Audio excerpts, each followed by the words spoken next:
próximo painel, a próxima apresentação, tem o tema Como ser um HR Influencer. Exatamente. Desenrola, bate... Não, Obadia, não. Eu acho que não é isso. Ah, tá bem, tá Deve bem. ser outra coisa. Ah, ok, acho que sim. Bom, teremos no próximo convidado Nuno Troni, diretor executivo da Randstad. Sim. Também Hilda Ventura, VP de RH da Ovion. E Marco Serrão, Chief People and Culture Officer da Galp. Uma salva de palmas. E fico nesta. Estamos só a arrumar a casa. Olá. Bom dia. Primeiro começar por agradecer à APG a organização e o convite. Agradecer também à Hilda Ventura e ao Marco Serrão por terem aceito o convite para esta mesa redonda. Passando às apresentações, a Hilda Ventura, atual CHRO da Ovion, tem cerca de 10 anos de experiência só internacional. Passou por empresas como SHL, Philip Morris, ONI, HP, Here Technology. O Marco Serrão, 14 anos fora do país, também, atualmente na Galp, como ouvimos. Tem passagens na Siemens, Nokia, Vodafone e Deutsche Telekom, portanto, dois currículos de peso. A primeira pergunta que vos faria era, com base na vossa experiência, como é que, no vosso caso, conseguem influenciar e ter um impacto mensurável no rumo das vossas organizações? Se calhar começamos pelas senhoras, se concordarem. Hilda? Ok, obrigada. É uma tarefa muito difícil, mas há, eu diria, 3 critérios que são fundamentais. É nós termos, como profissionais de recursos humanos, um assento à mesa da decisão. Significa que tem que nos respeitar como função e isso é um trabalho que nós temos que fazer com todos os stakeholders com quem trabalhamos. O segundo é nós, como profissionais de recursos humanos e pessoas, gostarmos muito daquilo que fazemos. Acho que se nós olharmos para o social media e virmos quem são os influencers, fazem porque gostam daquilo que fazem.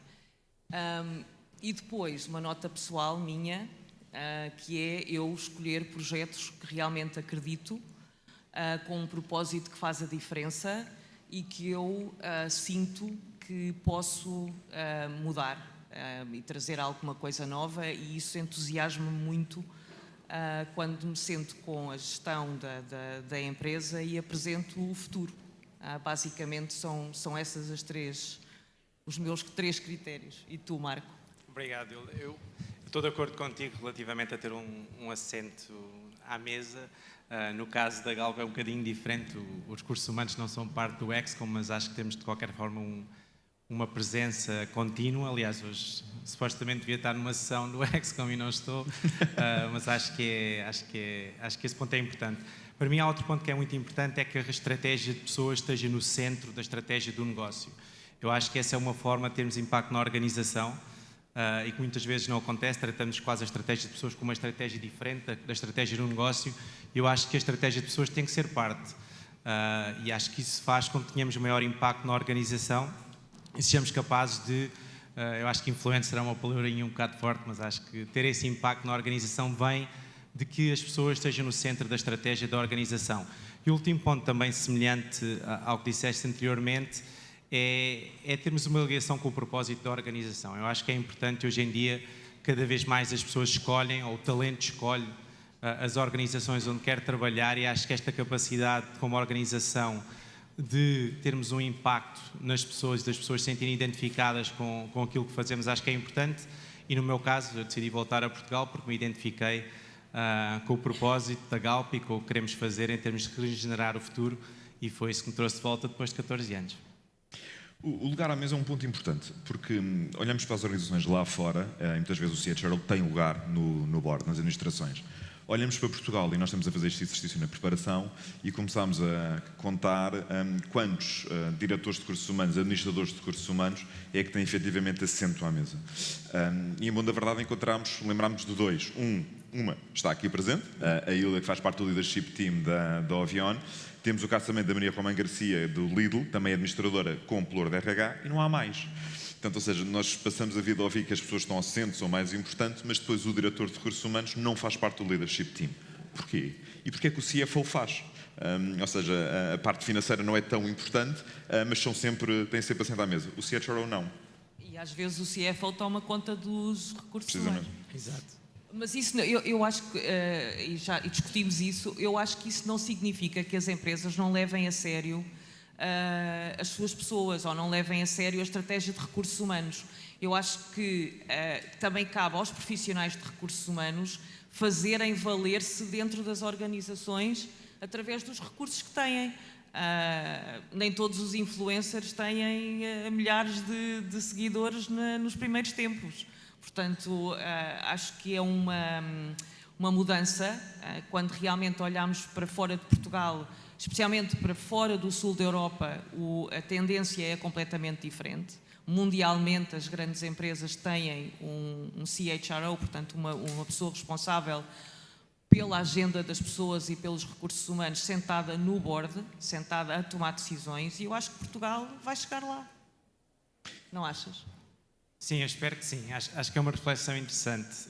Eu, sinceramente, não me sinto limitado no meu raio de ação no âmbito, mas acho que é um ponto interessante. É a primeira vez que trabalho numa organização onde a função de Chief HR Officer ou Chief People Officer não é um membro do board ou um membro do X, como em todas as empresas onde trabalhei anteriormente, nem era um ponto de discussão, era natural, era como qualquer outra função, como é o CFO ou qualquer outra função. Não sei se é um tema mais nosso, cultural, não sei se só em Portugal, mas talvez no sul da Europa temos um bocadinho ainda esta visão, às vezes muito transacional das áreas de recursos humanos e não tanto transformacional, como o Dave Ulrich mencionou anteriormente. Eu acho que cabe-nos a nós também, e eu faço isso com bastante frequência com os meus colegas, com o Andy, que é o CEO da Galp, tentar estimular e perceber que realmente é importante e tem valor que nós estejamos sentados na mesma mesa e enquanto isso não acontece é continuar a trabalhar e continuar a criar valor e demonstrar o impacto que podemos ter. Sim. Sim, não, eu acho que a função de recursos humanos durante o Covid, portanto, normalmente quando há crises, acabamos por ter uma dimensão que está muito ligada com este transacional. E eu acho que nós temos que ser todos melhores a transformar esse transacional no transformacional. Porque é que há algumas áreas de recursos humanos, assim que saiu a pandemia, assim que a pandemia aliviou, voltaram outra vez ao transacional. Alavanquem nestas coisas. Eu sei que nem todas as empresas têm o CEO da Bernardo da Costa. E é admirável, de facto, muitos parabéns, mas alavancar nestas coisas que realmente transformam a proposta de valor para os colaboradores e para quem está fora por parte da empresa e alavancar nisso. Acho que perdemos, ou seja, eu espero que a maior parte daqueles que estão aqui sentados nessa sala não tenham perdido essa oportunidade. Temos que alavancar na oportunidade que foi gerada, sem dúvida alguma. E acho que é muito importante mencionar a crise do Covid, porque acho que essa crise demonstrou ainda mais, na minha opinião, a importância dos recursos humanos nas organizações, porque, pelo menos na minha experiência, na Alemanha, na Deutsche Telekom, os recursos humanos lideraram mobilização da organização, o que é que vamos fazer, qual é o plano, as pessoas trabalham desde casa, como é que lhes damos os meios para que o possam fazer, monitorização constante da evolução da doença dentro da organização, dos casos, das medidas a tomar. Eu acho que numa situação de crise, como foi o caso do Covid, demonstrou a nossa importância porque automaticamente olham para nós e esperam de nós as respostas ou a ajuda a encontrar as respostas para manter a organização a funcionar. E acho que isso só demonstra a grande importância que temos. Sim, e a importância da associação também. Existem plataformas globais, locais, aproveitem tudo aquilo que tenham para conseguir trazer a mais-valia quando têm realmente a oportunidade de influenciar. Se calhar não são muitas as vezes, vocês estão a olhar aqui para nós, a Hilda da Ovion e o Marco, e eles têm empresas que os ouvem e não sei o quê. Não é bem assim, não é bem assim. Nós temos que levar realmente temas que sejam, vou usar um termo em inglês, catchy, não é? E termos que façam mudar, capturem a atenção, basicamente, porque é um contexto muito difícil. Portanto, não percam mesmo, se tiveram esta oportunidade, se encontraram formas diferentes de trabalhar, se revolucionaram a forma do vosso CEO olhar para a forma como as pessoas trabalham, como são engaged, não percam o barco, aproveitem, é fundamental realmente fazerem-se respeitar e valer como uma função muito importante dentro da empresa. Pegando um bocadinho o tema da gestão do workforce, a força de trabalho atual dentro das vossas empresas. Portanto, todos nós nos debatemos quando temos como escassez de talento, falta de competências erradas. O que é que estão a fazer hoje nas vossas empresas para preparar a vossa força de trabalho para o futuro? Eu posso avançar? Sim, eu acho que é uma área, obrigado pela pergunta, acho que é uma área muito importante e acho que hoje em dia, cada vez mais, as organizações têm que ter claramente uma estratégia de skilling em termos de como é que evoluem a força de trabalho, olhando ao futuro. No nosso caso, há uma transição natural entre os combustíveis fósseis e as energias renováveis. É claramente o futuro que ambicionamos e é a direção estratégica que traçamos, e perfis que são agora muito relevantes na área dos combustíveis fósseis, obviamente no futuro, com a diminuição da importância dessa área, serão menos relevantes. Eu acho que o que nós estamos a fazer é identificar quais são esses perfis e criar um plano estratégico de upskilling dessas pessoas para que possam, num futuro, trabalhar nas nossas áreas renováveis e possam continuar a dar valor à organização. Eu acho que é impossível comprares todo o talento que necessitas numa organização, então tens que ter uma forma estratégica de olhar ao talento que tens e evoluir esse talento também de cara à empregabilidade futura das pessoas, que é um elemento também muito importante. Então nós estamos ainda nos primeiros passos de Strategic Workforce Planning, olhando um pouco quais é que são as competências do futuro, que são fundamentais para a organização, e trabalhar em identificar as competências que naturalmente têm uma tendência a diminuir a sua importância, e depois trabalhar em termos de desenvolvimento, em jornadas de desenvolvimento que levem que as pessoas possam naturalmente desenvolver essas competências e continuem a ser impactantes na organização no futuro. Obrigado. Okay. Obrigada. A Ovion, para quem não sabe, é uma empresa que tem como cliente empresas farmacêuticas. Nós desenvolvemos drogas inovadoras para doenças mortais e, portanto, o nosso propósito é incrível, de facto. Agora, o que nos traz é sempre uma tensão muito grande de como é que nós temos a nossa força, o nosso talento desenvolvido ao nível da necessidade dos nossos clientes. Por exemplo, existe uma área de Research and Development que precisa de se reorientar para uma área específica. Nós temos que ser suficientemente ágeis para trazer talento com essas capacidades para dentro de casa, de onde esse talento estiver mundialmente, ou de pôr em prática formas aceleradas de aprendizagem interna para as pessoas lá chegarem. Lançámos no ano passado aquilo que chamámos Ovion Academy. Não tem assim, o nome não traz nada de novo, mas é de facto um framework, portanto uma estrutura que acelera essa capacidade das pessoas conseguirem ser polivalentes o mais rapidamente possível. E depois nós temos a sorte enorme de ter imensos PhDs dentro de casa que têm um foco em conteúdo e que colaboram não só com a comunidade interna, mas também externa, na educação relativamente àquilo que nós vamos desenvolvendo e vamos fazendo. Portanto, realmente o nosso foco, e agora estamos a começar a tentar trazer isso para fora, porque nós também temos unidades Fabris no mundo inteiro, uma grande aqui em Portugal, e de facto o que nós queremos é fazer reskilling da força de trabalho em Portugal para nós conseguirmos ter capacidades de analistas de laboratório, de operadores. A nossa operação é muito específica e portanto estamos com o projeto Promove a fazer o reskilling agora de analistas de laboratório em conjunto com o IFP, porque realmente não queremos só contribuir para o futuro da Ovion, mas para o futuro de Portugal. Acho que é fundamental as empresas também terem isso em consideração. Pronto.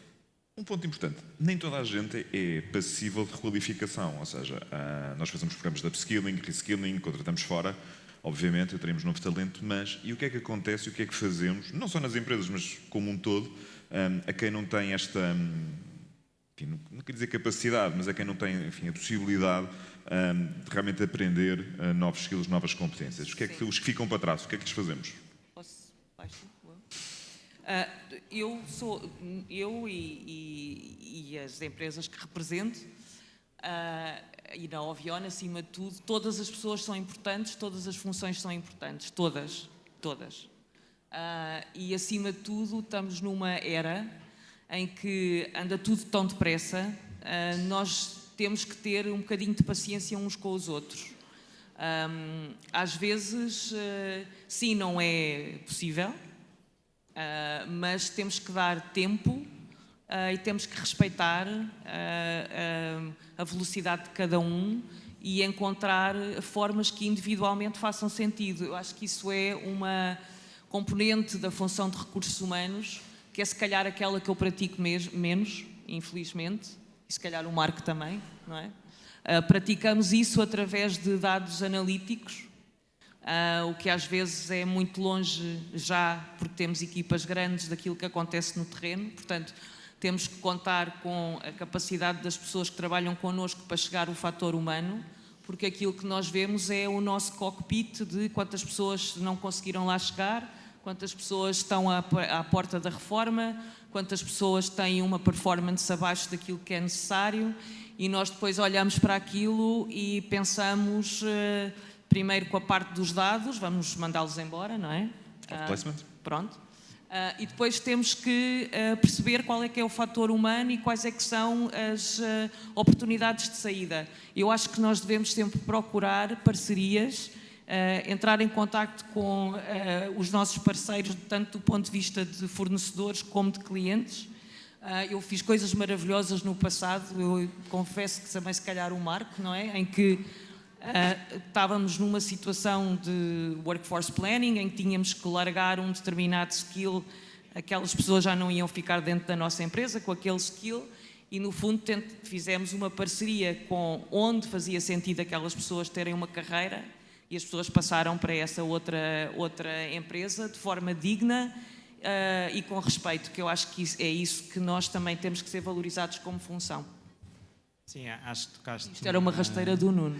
Eu sei que é uma pergunta difícil e acho que não há uma fórmula mágica, mas acho que existem valores que são importantes e acho que nós, como profissionais da área de pessoas, temos que ter sempre muito presentes, acho que a transparência, a honestidade, o respeito pelas pessoas, porque todos temos histórias diferentes e todos temos carreiras diferentes. O meu pai trabalhou 41 anos na Galp, formou-se o ano passado, eu trabalho aqui há 5 meses na Galp e trabalhei 14 anos fora de Portugal. Eu acho que obviamente as organizações evoluem, há algumas pessoas que ou têm menos interesse ou porque têm algumas competências que podem não adaptar-se. Eu acho que nós temos que tentar garantir que a empresa dá uma oportunidade no sentido do crescimento, da aprendizagem, do desenvolvimento das pessoas e caso isso não seja realmente possível, tentar chegar a um acordo que respeite o impacto que as pessoas tiveram na organização e que obviamente sejamos honestos também, porque muitas vezes cortamos em certas áreas e depois no futuro já estamos a contratar imensas pessoas, porque não temos um planeamento estratégico como deveríamos ter, temos de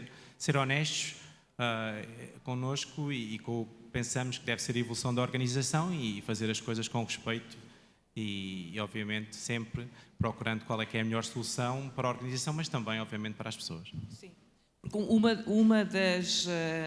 E tocaste num ponto super interessante, porque eu acho que o que nós somos relativamente ao board, ao CEO, ou que seja o que for, somos quase o grilo da consciência do Pinóquio, não é?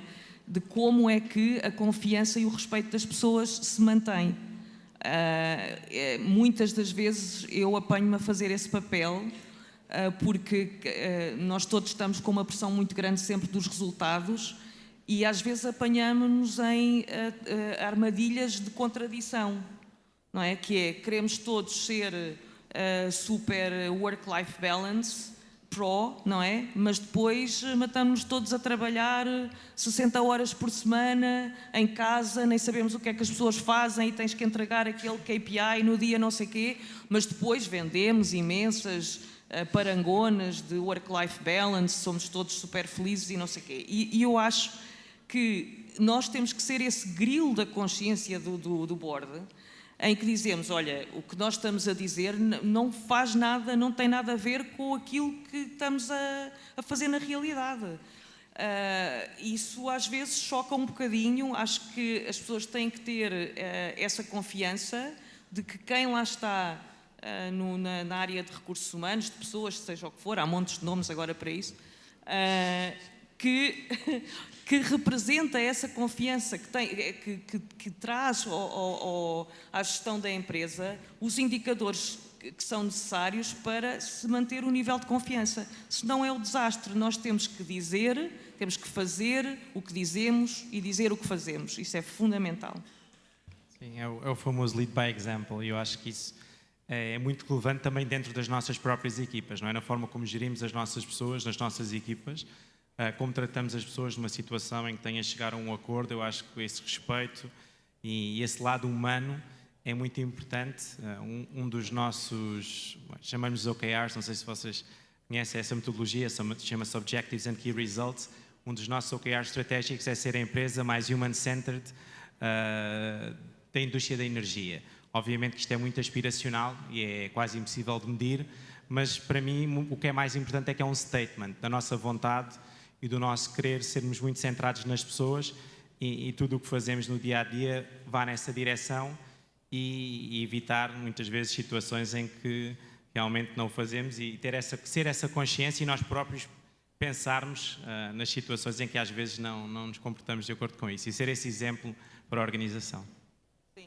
É como um influencer ser completamente vegan e depois fazer um anúncio ao talho do Sr. Manel, basicamente. Consistentes, portanto. Muito bem. Como é que vem o futuro do trabalho? Nós agora discutimos aqui uma série de... Essa vais tu primeiro. Só perguntas light, mas como é que vem o futuro do trabalho? Enfim, discute-se agora, começa-se a discutir um bocadinho o tema da semana dos 4 dias, enfim, esse tipo de coisas. Como é que acham que daqui a 5 anos vai ser o dia-a-dia de um profissional? Acho que olhar para o futuro é sempre complicado. Eu, pessoalmente, isto é uma opinião, eu gosto bastante de ir ao escritório, porque eu acho que no ponto que disseste anteriormente, Hilda, eu gosto de estar com as pessoas, gosto de partilhar aqueles momentos que nós não conseguimos partilhar quando estamos desde casa, tomar um pequeno café, cruzas-te com alguém no elevador e tens aquela pequena conversa. Acho que muitas vezes muitas decisões são tomadas nos corredores das organizações, mas também acho que o mais importante é a flexibilidade, e darmos às pessoas a flexibilidade de poderem escolher quando podem trabalhar no escritório, quando podem trabalhar desde casa. Eu acho que essa liberdade individual de poder decidir, acho que é fundamental, porque eu gostar de ir a uma opinião minha, pessoal, e há outras pessoas que se calhar têm outras situações diferentes de vida e não podem. Eu acho que as organizações vão ter que encontrar um equilíbrio entre a experiência no escritório e a experiência em trabalhar remotamente ou de uma forma híbrida.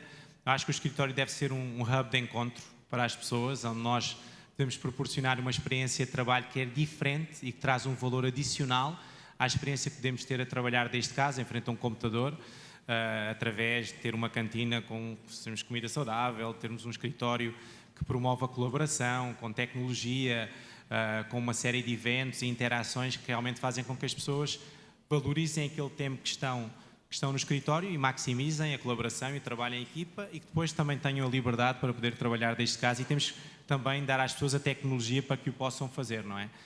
Eu acho que esse ponto é importante. Eu não sei bem o que é que vai acontecer. Eu acho que vejo nos Estados Unidos muitas empresas disseram toda a gente para casa, agora toda a gente para o escritório, não é? E empresas muito sexys, como a Tesla. Hoje em dia o Elon Musk não está muito de acordo com isso, mas pronto. Empresas muito digitais, a Google, a Microsoft, etc., que eram grandes defensores do trabalho remoto e de repente disseram toda a gente volta para casa. Eu acho que precisamos de algum tempo. Eu acho que o tema da semana de 4 dias... Vamos ver como é que essa dinâmica evolui. Eu acho que temos que talvez começar, pelo menos no nosso caso, por outras coisas, talvez dar mais tempo às pessoas para que possam ter um equilíbrio melhor entre a vida e o trabalho. Estou a falar de dias de férias, por exemplo, e criar outros mecanismos para que possam encontrar esses pontos de equilíbrio e que possam ser o mais produtivas possível, porque ao fim do dia acho que é o mais importante, não é? Pronto, obrigado. Meu Deus. Pois. Então... o futuro do trabalho já se fala há muito tempo. Eu acho que tenho muito respeito por todas as correntes e vertentes de futuro do trabalho que existem por aí. Eu acho que o futuro do trabalho vai ser tudo. E esse vai ser o grande desafio para os profissionais de recursos humanos. O futuro do trabalho, a não ser que isto dê uma volta enorme, nós estamos cada vez mais individualistas. As pessoas já não querem ter um trabalho, um emprego para a vida, querem ter projetos e querem chegar a uma empresa, olhar para aquilo que é a sua valência, trazer a valência para dentro da empresa, despejar o projeto, ser reconhecido por isso, agarrar e ir-se embora para o próximo projeto. Eu acho que isso, do ponto de vista, acrescendo aquilo que o Marco também disse, porque é isso e mais isto tudo. Que skills é que as pessoas aportam, é como é que nós, recursos humanos, olhamos para esses skills, como é que recompensamos esses skills. E isto vai ser uma revolução enorme na forma como os recursos humanos olham para o engagement e para a retenção do talento. Nós temos que ter estruturas, frameworks, essa coisa toda, mas temos que, acima de tudo, ser capazes e inteligentes de enquadrar a individualidade dentro desses frameworks todos. E eu acho que isso é um desafio enorme, que se calhar nas empresas onde o Marco e eu trabalhamos antes está muito presente. Sempre trabalhamos em empresas com populações completamente diferentes e agora também o fazemos. Portanto, o futuro do trabalho é isto em alguma franja das pessoas e mais uma data de coisas das outras pessoas todas que nós temos que gerir. E isto é como o VUCA ou o não sei o quê. Agora é o Bunny. É o Bunny, sim. Que é Wake Up and Smell the Coffee, que é, vens para recursos humanos, gostas desta função, isto é um never ending. Aquilo que, uma das funções que eu acho que nunca vai deixar de ser necessária é esta. Portanto, acho que devemos todos estar muito felizes por estarmos numa função que tem imenso para fazer, imensas questões para resolver. Pronto, acrescenta tu. Não, eu só queria falar da tecnologia porque acho que é uma das coisas que falamos muito e as máquinas vão substituir os humanos ou como é que vai funcionar essa dinâmica. O ponto das competências digitais não é uma área de muito foco da Galp, era um enorme foco das empresas onde trabalhei anteriormente, havia tudo o que era competências digitais, treinar os líderes da organização em computação, analíticas, cloud, todo este tipo de competências eram parte do currículo obrigatório dos líderes a todos os níveis na organização, porque havia a empresa acreditava, neste caso a Deutsche Telekom, mas também a Vodafone, que realmente a tecnologia ter um impacto enorme no trabalho das pessoas e que todos nós deveríamos dominar certas competências, como o coding, outras competências que seriam fundamentais. Eu acho que vai haver aqui uma oportunidade com a tecnologia, mas mais numa perspectiva de human enhancement. Nós utilizaremos cada vez mais a tecnologia para nos ajudar no nosso trabalho. Eu não sei se vocês têm na suite do Microsoft o Viva, que é uma ferramenta que é parte do Microsoft e que já interage de uma forma muito interessante. Eu todos os dias tenho os insights, diz Marcos, respondeste a este e-mail, viste aquela reunião, olha, estou a ver que tens muitas reuniões, não queres meter uns breaks aqui no calendário, se calhar era meteres umas horas de café, etc. Já começa a ler o meu padrão de comportamento diário, através do calendário do Outlook, e a fazer recomendações de como é que eu posso autonomizar a forma como trabalho. Eu vejo um mundo futuro em que o nosso telemóvel, ou o watch, ou o que é que seja, interage connosco de uma forma diferente e ajuda-nos através de analíticas, através de dados, através de ajudar-nos a guiar-nos, se calhar, o comportamento em alguns elementos e faz com que nós sejamos mais eficientes e tenhamos maior impacto na organização. Acho que não devemos ter medo das máquinas e do digital, devemos ser capazes de trabalhar com essas tecnologias, porque eu acho que elas, obviamente, vieram para ficar e evoluir e terão um grande impacto no trabalho nos próximos anos. Obrigado. Sim. Não, ia só dizer que vai ser um grande desafio para as empresas de recrutamento, de seleção. Vai ser um desafio enorme. E eu acho que, aproveitando ter sido convidada pela Randstad, acho que é um desafio para a Randstad e que tem feito imensos progressos nesse sentido também, encontrar formas de encontrar the right skills, não é? Com a preparação, com essa readiness, essa preparação para aquilo que, como o Marco também disse, que for que seja o futuro do trabalho. Sem dúvida. Para terminar, porque o relógio não perdoa, e olhando para a plateia, nós temos, enfim, obviamente pessoas com muita experiência, mas também temos algumas pessoas um bocadinho mais novas e que vão entrar no mercado de trabalho daqui a pouco tempo e que queria usar a vossa experiência. Que conselho é que podem deixar a um jovem profissional de recursos humanos? Em jeito de mentoring, se quiserem. Queres que eu comece ou começas? Posso. Estejam preparados para tudo, ouçam, escutar é super fundamental. Vai haver, como não é só em recursos humanos, em todas as funções, vão haver imensos nãos, vão ouvir imensos nãos, vou falhar imensas vezes. E aquilo que vai diferenciá-los entre um médio, nem sequer vou dizer mau, porque não vai haver aqui nenhum mau gestor de recursos humanos, mas entre um médio e um muito bom é o vosso grit, a vossa capacidade para se levantarem cada vez que caírem. Porque vocês vão cair muitas vezes e vão se levantar muitas vezes, mas cada vez que se levantarem, vão se levantar mais fortes. Isto é um clichê, agora passo aqui a parte séria ao Marco, que ele vai... Não, eu também vou dizer, não sei se são clichês, mas o que eu acho é que não tenham medo de sonhar e sonhem alto. Eu acho que temos uma ideia do que é que queremos que seja o nosso endgame em termos profissionais, ajuda, isso ajudou-me imenso ter essa visão do que é que eu gostava de fazer no futuro e acreditar e continuar a trabalhar duro, porque é importante e é fundamental, não é? O talento tem impacto, mas também temos de dedicar esforço e energia àquilo que queremos fazer e não terem medo de falhar, cometer erros. Eu acho que é um processo de aprendizagem contínua, falamos muito disso na agilidade, o fail fast, ou continuous improvement. Eu acho que temos que conseguir sempre desenvolver novas competências, conseguir aprender coisas novas e nunca perder essa fome de aprender e de continuar a crescer e a trazer valor à organização. Muito bem. Acabou o tempo, o Pedro já deve estar ali aos saltos, exatamente. 20 segundos. Exatamente. Muito obrigado, Hilda, muito obrigado, Marco. Muito obrigado. Obrigada. Obrigado.